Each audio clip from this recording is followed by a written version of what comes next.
Et bonjour tout le monde, j'espère que vous allez bien. Dans cette vidéo, on reprend notre exercice sur la fonction exponentielle. Donc, on avait déjà vu la première partie dans une autre vidéo.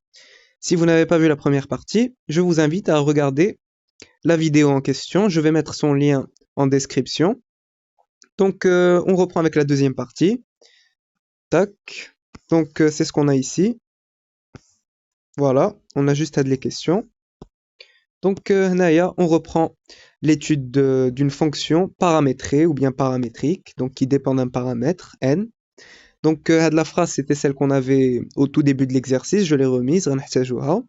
Pour tout n dans n étoiles, on considère la fonction fn définie sur R par fn de x est égal à x fois e de x moins nx, soit Cn, la courbe représentative de fn dans un repère orthonormé OIJ. La première question, on nous demande d'étudier les variations de la fonction fn. Donc c'est parti, on va calculer sa dérivée, on justifie qu'elle est dérivable. Pour tout x dans R, on a fn de x, donc ça c'est son expression, avec n dans n étoiles. La fonction fn, elle est dérivable sur R, bien sûr, comme somme de deux fonctions qui sont dérivables sur R. Donc la fonction qui a x associe x e de x, elle est dérivable sur R. La fonction qui a x associe moins nx, elle est dérivable sur R. Donc la somme, تاهي غادي تكون dérivable sur R. On peut calculer la dérivée. Donc, pour tout x dans R, on va utiliser cette formule, bien sûr. Donc, on a le produit de deux fonctions. Donc, pour calculer la dérivée, on va utiliser cette formule. Donc, fn' de x, غادي تكون la dérivée de x fois e de x plus x fois, alors normalement c'est la dérivée de e de x, voilà, la dérivée de e de x moins nx', la dérivée de nx. Donc la dérivée de x c'est 1, la dérivée de exponentielle de x c'est elle-même, كتبقى exponentielle de x, la dérivée de nx, donc n c'est une constante, on dérive par rapport à x, hein. On dérive par rapport à x, donc la dérivée de nx ça va être n. Donc, la dérivée غادي تعطينا e de x plus x fois e de x moins n. Et là, en fait, on a fait apparaître la fonction gn. Puisque ici, on va juste factoriser par exponentielle de x. Donc, on aura exponentielle de x facteur de 1 plus x moins n. Et on retrouve bien la fonction gn. Donc, on a fn' de x est égal à gn de x. Donc, pour savoir si la fonction fn' elle est positive ou bien négative, sur quel intervalle elle est positive ou bien négative, on va se référer au tableau de variation de la fonction gn. Donc le tableau كان هو هذا. Donc ici on a sur moins l'infini moins 2 la fonction elle est strictement décroissante, sur moins 2 plus l'infini elle est strictement croissante, et j'ai rajouté alpha n ici parce que alpha n c'est l'unique solution de l'équation gn de x est égal à 0. Donc ici, on aura 0. Nous, on sait que gn de moins 2, on l'avait déjà calculé. Gn de moins 2, c'était moins exponentielle de moins 2 moins n. Donc en fait, ici, on est toujours du côté des nombres strictement négatifs. Et ici aussi, on est du côté des nombres qui sont strictement négatifs. Donc, sur cet intervalle, la fonction gn elle est strictement négative. En alpha n, elle s'annule, donc ici on a 0. Et sur cet intervalle, la fonction, elle est strictement positive. Donc ça veut dire que la fonction fn' de x, tac, elle va être négative ici, elle va s'annuler en alpha n, donc ici 0, et elle va redevenir positive sur alpha n plus l'infini. Maintenant, on va calculer les limites aux bornes. On va faire le tableau de variation. On commence par la limite quand x tend vers moins l'infini de fn. Donc ici, x tend vers moins l'infini. On a une limite usuelle, c'est 0. Et ici, on aura moins l'infini, c'est-à-dire plus l'infini. Donc 0 plus l'infini. Donc ça va nous faire, voilà, plus l'infini. 0 moins l'infini, c'est plus l'infini. Ensuite, la limite quand x tend vers plus l'infini. Donc ici, on aura plus l'infini, fois plus l'infini, c'est plus l'infini. Alors, moins l'infini, forme indéterminée. Donc, ce qu'on va faire, on va factoriser par x. On aura x facteur de e de x moins n. Donc ici, on aura plus l'infini fois, donc tout ça, ça va tendre vers plus l'infini fois plus l'infini, c'est plus l'infini. Très bien, donc on a plus l'infini et plus l'infini. Donc, d'après le tableau de variation de Gn, on sait que fn' de x est supérieur ou égal à 0 si et seulement si x est supérieur ou égal à alpha n. Et fn' de x est inférieur ou égal à 0 si et seulement si x est inférieur ou égal à alpha n. Donc le tableau radical عامل بحال هكا. Donc voilà, on est sur R, donc de moins l'infini jusqu'à plus l'infini. Fn' s'annule en alpha n, donc ici 0.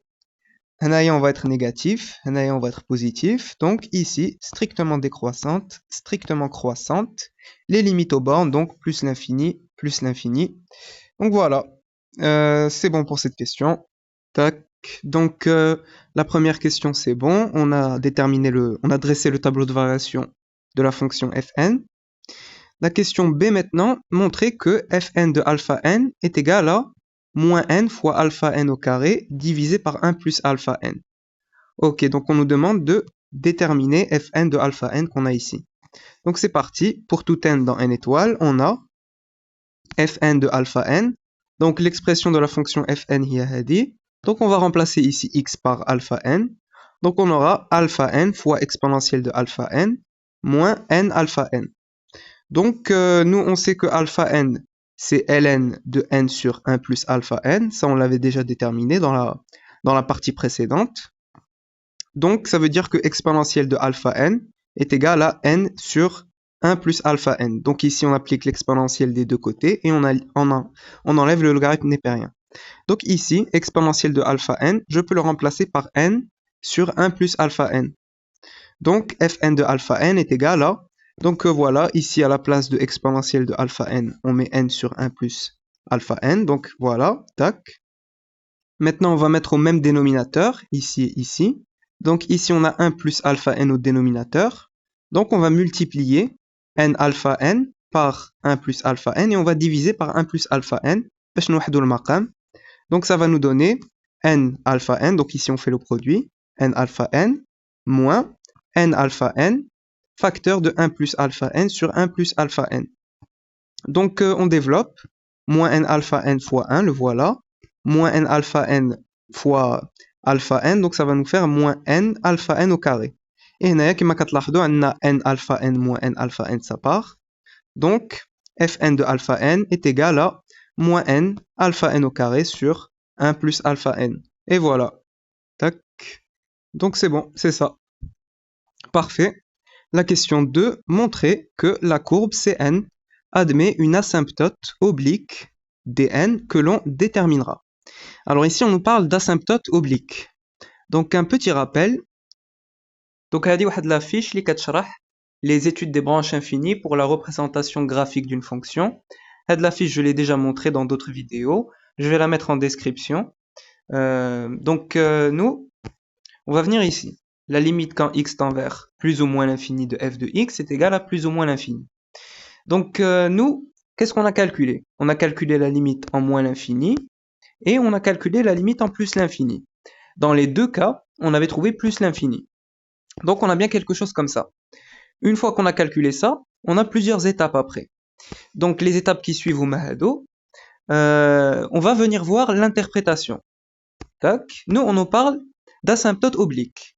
Donc, asymptote oblique, donc ça veut dire que l'étape suivante, ça va être de calculer la limite quand x tend vers plus ou moins l'infini de fn de x sur x dans notre cas.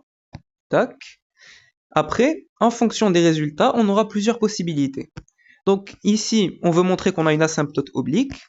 Donc, on va calculer la limite en plus ou moins l'infini de fn de x sur x. On doit trouver a, avec a différent de 0. Comme ça, on pourra arriver à l'interprétation. Donc, on doit trouver un réel qui est différent de 0. L'étape suivante, ça va être de calculer ça. Donc, la limite quand x tend vers plus ou moins l'infini, ça va dépendre, de fn de x moins ax. Donc, le a ou le réel hada. Si on trouve plus ou moins l'infini, Donc, ça va pas marcher. On n'aura pas une asymptote oblique, on aura une branche parabolique de direction la droite d'équation y est égal à ax. On va montrer que lorsqu'on va calculer ça, on va trouver un réel b. Donc ici, c'est un réel, ça peut être 0. Mais chiffre al-hanaya, il faut que ce soit différent de 0. Hanaya, ça peut être 0.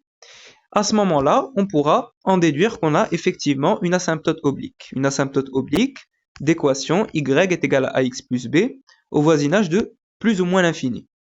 Donc c'est ce qu'on va faire. Donc on va commencer par la limite quand x tend vers plus l'infini de fn de x. On avait trouvé plus l'infini. Très bien. Donc on a dit que l'étape suivante, c'est de calculer la limite quand x tend vers plus l'infini dans notre cas, de fn de x sur x dans notre cas. Donc c'est ce qu'on va faire. Donc on calcule la limite quand x tend vers plus l'infini de fn de x sur x. On remplace donc x e de x moins nx sur x. Donc ça va nous donner e de x moins n, puisque ici on simplifie. Donc quand x tend vers plus l'infini, ici on aura plus l'infini moins n, ça reste plus l'infini. Donc on trouve plus l'infini. Donc pas d'asymptote oblique. Puisque on a dit que pour pouvoir dire qu'on a une asymptote oblique, il faut que ici on trouve un réel différent de 0. Or nous, on a trouvé plus l'infini. Donc l'interprétation, c'est que la courbe admet une branche parabolique de direction l'axe des ordonnées au voisinage de plus l'infini dans notre cas. Donc on va écrire ça. Donc la courbe CN admet une branche parabolique de direction l'axe des ordonnées au voisinage de plus l'infini. Ok, donc pour ce cas-là, ça marche pas. Donc maintenant, on va voir la limite en moins l'infini. D'autre part, on a la limite quand x tend vers moins l'infini de fn de x, on avait trouvé plus l'infini. Donc l'étape suivante, on calcule la limite quand x tend vers moins l'infini de fn de x sur x. On remplace, donc c'est x e de x moins nx sur x. On simplifie, donc adler x remsheo. Donc c'est la limite quand x tend vers moins l'infini de exponentielle de x moins n. Donc quand x tend vers moins l'infini, l'exponentielle va tendre vers 0. Donc on a moins n. Donc on trouve moins n, et moins n est différent de 0, bien sûr, car n appartient à n étoile. Donc ça marche. Ici, on trouve bien un réel différent de 0. N appartient à n étoile, donc moins n est différent de 0.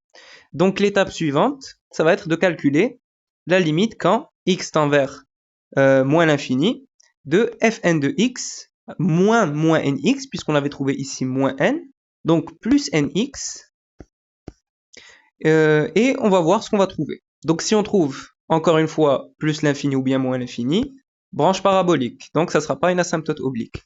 Si on trouve un réel, à ce moment-là, on aura une asymptote oblique. Donc c'est ce qu'on va faire. Tac. La limite quand x tend vers moins l'infini de fn de x plus nx. Donc on remplace x e de x moins nx plus nx. هنا كما كتلاحظوا هادو غيمشيو غيبقى لنا غير x e de x. Tac. Ça c'est une limite usuelle, c'est 0. Donc on trouve 0. Donc ici, on trouve bien un réel. Le réel qu'on a trouvé, c'est 0. Donc ici, le b, ça peut être 0, hein, c'est un réel quelconque. Donc nous, le b qu'on trouve, c'est 0. Donc la courbe admet une asymptote oblique d'équation y est égal à ax plus b au voisinage de moins l'infini.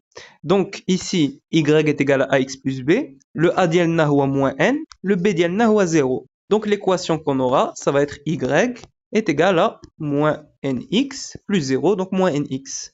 Donc parfait, on va écrire ça.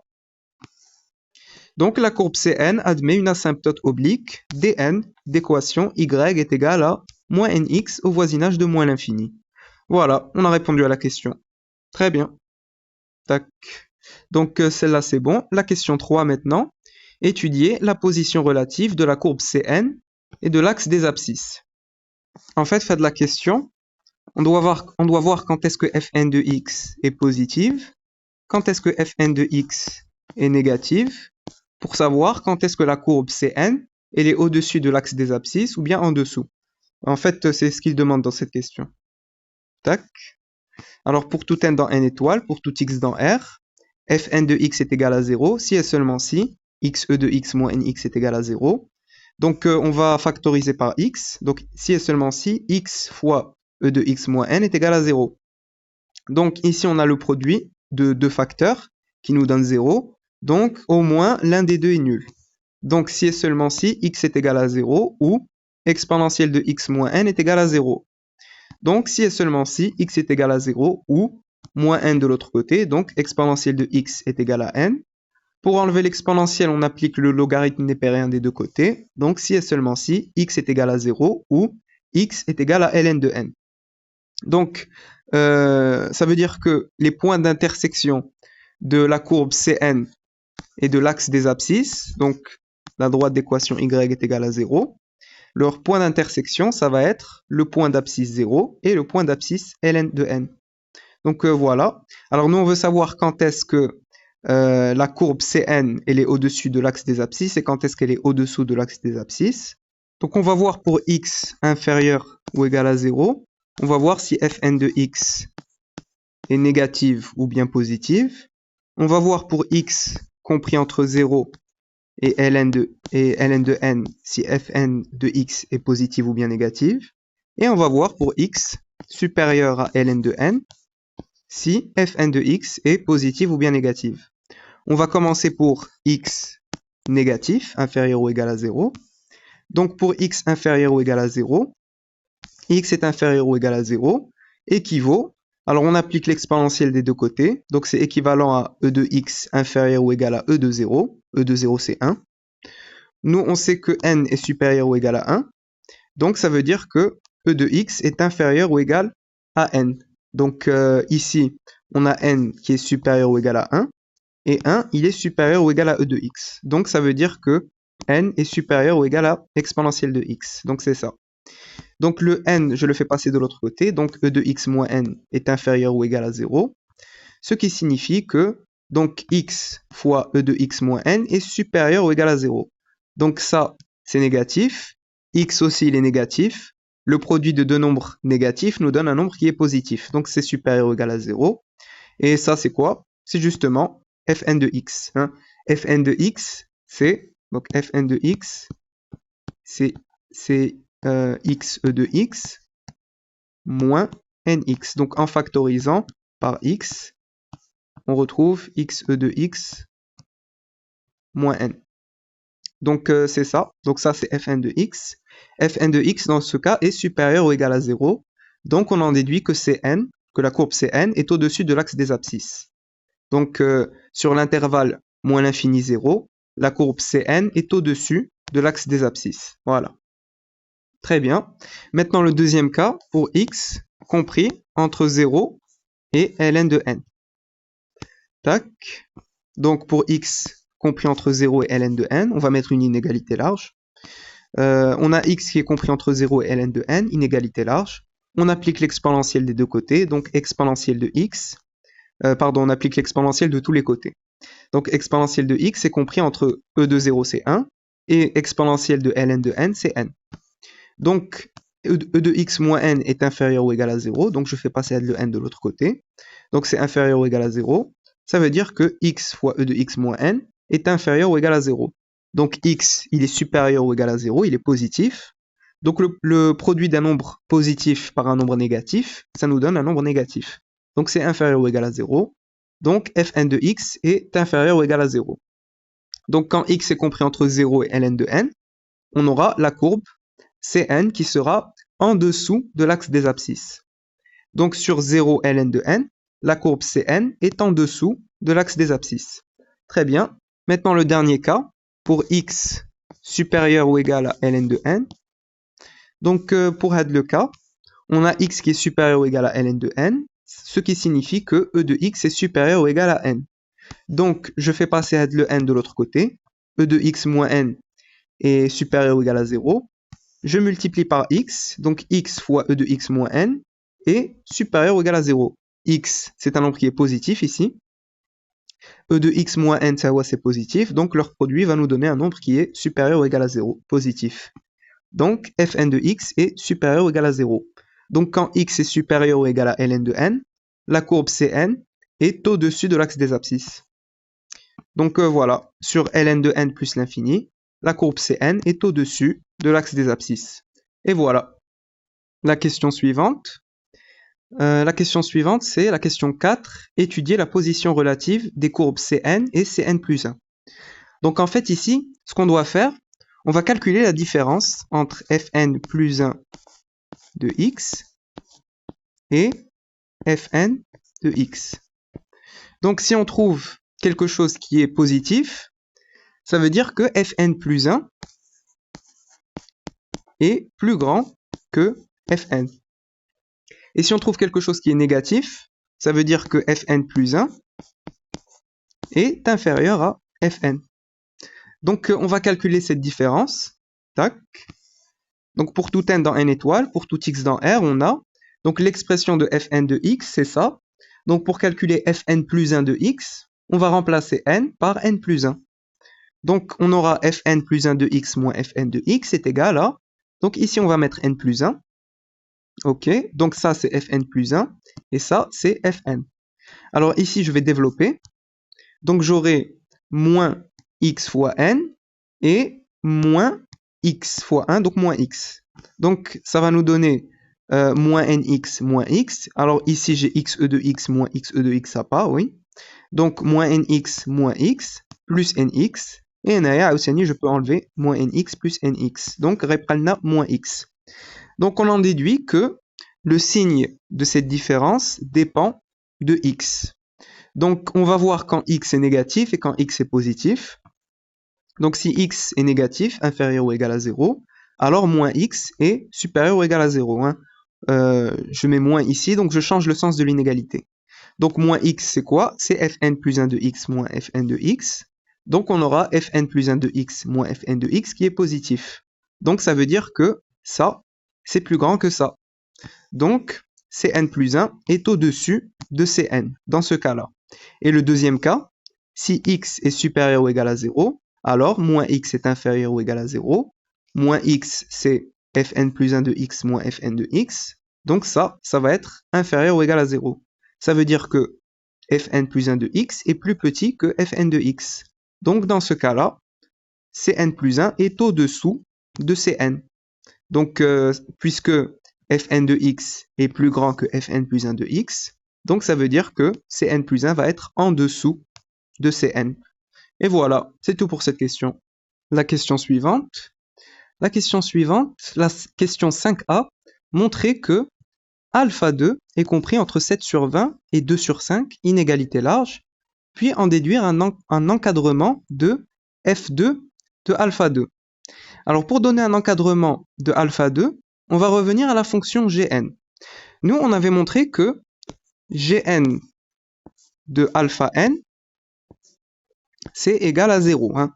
Alpha n, c'était l'unique solution de l'équation gn de x est égal à 0 sur r. Donc ici, on a alpha 2. Donc ça veut dire que g2 de alpha 2 est égal à 0. Hein. Ici, il faut qu'on ait le même indice pour qu'on puisse dire que c'est égal à 0. Hein. G3 de alpha 3 va être égal à 0, etc. Donc il faut qu'on ait le même indice. Donc on va calculer G2 de 7 sur 20. On va calculer G2 de 2 sur 5. Et on va voir si c'est supérieur ou bien inférieur à 0. Tac. Et nous, on sait que 0, du coup, c'est G2 de alpha 2. Et ensuite, on pourra en déduire cet encadrement demandé. Très bien, donc c'est parti. Tac. On a G2 de alpha 2 est égal à 0. Et la fonction G2, c'est celle-là. Hein. Je vous rappelle que la fonction Gn, c'était celle-là. Donc, à la place de n, on va mettre 2, puisque ici, on a indice 2. Donc, c'est parti. On calcule G2. Ici, j'ai oublié un 2. G2 de 7 sur 20, qui est égal à 7 sur 20 plus 1, fois exponentielle de 7 sur 20, moins 2. La calculatrice, on trouve à peu près moins 0,08, qui est strictement négatif, donc inférieur ou égal à 0. On peut passer d'une inégalité stricte à une inégalité large. Donc voilà, G2 de 7 sur 20 est inférieur ou égal à 0. Ce qui signifie que G2 de 7 sur 20 est inférieur ou égal à G2 de alpha 2, puisque, souvenez-vous, G2 de alpha 2 est égal à 0. Donc maintenant, j'enlève la fonction G2, Donc ça va nous donner 7 sur 20 est inférieur ou égal à alpha 2, car la fonction g2 est strictement croissante sur moins 2 plus l'infini. La fonction gn, elle est strictement croissante sur cet intervalle. Donc pour n'importe quelle valeur de n, ça va être strictement croissant sur cet intervalle. Très bien. Donc pour le premier côté de l'inégalité, c'est bon. Maintenant, on va montrer que alpha 2 est inférieur ou égal à 2 sur 5. Donc on calcule g2 de 2 sur 5. Donc on remplace, tac. La calculatrice, c'est à peu près égal à 0,08, qui est supérieur ou égal à 0. Donc, G2 de 2 sur 5 est supérieur ou égal à 0. Je remplace 0 par G2 de alpha 2. Et maintenant, j'enlève la fonction G2. Donc, 2 sur 5 est supérieur ou égal à alpha 2, car G2 est strictement croissante sur cet intervalle. Et j'ai oublié de fermer la parenthèse. Voilà. Très bien. Donc, on a alpha 2 qui est inférieur à 2 sur 5. Et alpha 2 est supérieur à 7 sur 20. Donc, voilà. Alpha 2 est bien compris entre 7 sur 20 et 2 sur 5, inégalité large. Donc c'est bon, ok. Et maintenant, on doit en déduire un encadrement de f2 de alpha 2. Ok, c'est parti. D'autre part, pour tout n dans n étoiles, on a donc fn de alpha n, on avait montré que c'était égal à ça. Donc c'était cette question-là. Donc fn de alpha n, c'est ça. Donc ça veut dire que f2 de alpha 2, ça va être ça. Donc on remplace n par 2, et à la place de alpha n, on va mettre alpha 2. Ok. Nous, on sait que alpha 2 est compris entre 7 sur 20 et 2 sur 5. Donc je vais essayer de faire apparaître ça. Donc j'élève à la puissance 2 de tous les côtés, donc alpha 2 au carré est compris entre ces deux nombres. Et 1 plus alpha 2 est compris entre 1 plus 7 sur 20 et 1 plus 2 sur 5, pour faire apparaître ça. Très bien. Donc ici, je dois encore multiplier par 2, ou bien moins 2. Et ici, je vais prendre l'inverse. Donc, ici, j'aurai moins 2 alpha 2 au carré, qui sera compris entre... Alors, ici, je dois inverser le sens de l'inégalité, puisque ici, j'ai un moins. Donc, en prenant le moins, on change le sens de l'inégalité. Donc ça, je vais le mettre ici. Donc, c'est 4 sur 25. Et ça, je vais le mettre ici. 49 sur 400. Alors, fois moins 2. Très bien. Et ici, je prends l'inverse. En prenant l'inverse, je change le sens de l'inégalité. Donc, 1 sur 1 plus alpha 2 est compris entre 7 sur 5. Donc, 1 plus 2 sur 5, ça nous fait 7 sur 5. Et 27 sur 20, donc c'est 1 plus 7 sur 20. Maintenant, je calcule ça. Donc, ça va nous donner moins 8 sur 25. Et ça va nous donner moins 49 sur 200. Donc, ici, je simplifie. Et le 4 est déjà 2. Donc, moins 49 sur 200 ici. Très bien. Maintenant, je fais le produit. Donc, ça va nous donner donc moins 2 alpha 2 au carré fois ça. C'est ça. Et compris entre moins 8 sur 25 fois 5 sur 7. Tac. Et moins 49 sur 200 fois 20 sur 27. Donc, voilà. Maintenant, je calcule ça. Donc, on aura f2 de alpha 2, c'est ça, est compris entre moins 8 sur 35 et moins 49 sur 270. Et voilà, on a terminé. Donc, on a donné un encadrement de f2 de alpha 2. Ok. Et maintenant, la dernière question, construire C1 et C2 dans un même repère. Ok. Donc, nous, qu'est-ce qu'on sait sur C1 et C2? Tac. Donc, la fonction f1 de x, radis كونية هذه, et la fonction f2 de x, radis كونية هذه. Donc, ici, on a un 1, et ici, on a un 2. Ok. Alors, le tableau de variation de la fonction fn كان هو هذا. Donc, juste pour rappel, donc, la dérivée, elle s'annule en alpha n. Donc, ici, 0. Elle est négative, positive. Donc, la fonction, elle est strictement décroissante ici et strictement croissante ici. Plus l'infini, les limites aux bornes. Et le minimum, c'est fn de alpha n. Très bien. Fn de x est égal à 0 si et seulement si x est égal à 0 et x, ou bien x est égal à ln de n, pardon. Et on sait que alpha n est compris entre 0 et ln de n. Donc, on aura alpha 1 qui sera compris entre 0 et 0. Donc, alpha 1, il va être compris entre 0 et ln de 1, c'est 0. Donc, ça veut dire que alpha 1 est égal à 0. Donc, la courbe, elle aura un seul point d'intersection avec l'axe des abscisses. Il y le minimum de la fonction. Ok. Donc souvenez-vous aussi que on a une branche parabolique orientée ou bien dirigée vers l'axe des ordonnées au voisinage de plus l'infini, et on a une asymptote oblique au voisinage de moins l'infini. Qu'on a قلنا, c'est la droite d'équation y est égal à moins nx. Donc pour la courbe C1, ça va être y est égal à moins x. Donc ça sera notre asymptote oblique au voisinage de moins l'infini. Donc moi, j'ai fait deux repères. Le premier, juste avec la courbe C1, pour vous la montrer. Et le deuxième, j'ai mis les deux. Normalement, il faut mettre les deux dans un seul repère. Donc, pour le premier repère, la courbe de la fonction f1. Donc, la courbe, ici, elle est strictement décroissante. Hanaya 0, donc un seul point d'intersection avec l'axe des abscisses, Hanaya. Et Hanaya, elle redevient strictement croissante. On a une branche parabolique dirigée vers l'axe des ordonnées au voisinage de plus l'infini. Et ici, on a une asymptote oblique. Donc, la courbe, elle monte et elle se rapproche de cette droite-là. C'est la droite d'équation y est égal à moins x. Voilà. Donc, on avait dit que en alpha n, ici, la dérivée s'annule, donc tangente horizontale. Donc ici, on a bien une tangente horizontale, puisque on a alpha 1 c'est 0. Donc ici, on a bien une tangente horizontale. Voilà. Donc ça, c'est pour la courbe C1. Donc maintenant, un deuxième repère avec les deux courbes. Donc nous, on sait que alpha 2 est compris entre 7 sur 20 et 2 sur 5. Et f2 de alpha 2 est compris entre moins 8 sur 35 et moins 49 sur 270. Bon, ça c'est juste pour vous donner une idée de où est-ce qu'ils seront placés à peu près. Donc la courbe غتكون عامله بحال هكا.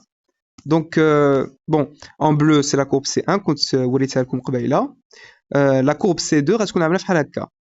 Tac, ici strictement décroissante et هنايا strictement croissante. Donc le minimum غيكون هنايا alpha 2. Alpha 2 il est compris entre 7 sur 20 et 2 sur 5. Donc voilà, à peu près ici Raikon. Et f2 de alpha 2, il sera à peu près, donc il est compris entre ces deux nombres. Donc il va être négatif strictement. Donc voilà, f2 de alpha 2, il est à peu près ici. Donc le minimum Raikon Hanaya. Ici normalement c'est 0. Hein. Ici on a ln ln de 2, c'est ici. Donc les deux points d'intersection. Parce que les deux points d'intersection de la courbe et de l'axe des abscisses, c'est 0 et ln de n. Donc ici, ça va être ln de 2. Donc voilà, ici c'est ln de 2. On a une branche parabolique de direction l'axe des ordonnées au voisinage de plus l'infini. Et ici, on a une asymptote oblique. C'est la droite d'équation y est égale à moins 2x. Donc c'est celle-là. Voilà, donc ça c'est à peu près l'allure des deux courbes. Donc je pense que c'est bon. C'était la dernière question de l'exercice. J'espère que cette vidéo vous a plu. N'hésitez pas à mettre vos remarques et vos suggestions en commentaire. N'oubliez pas de liker et de partager la vidéo. Et à très bientôt.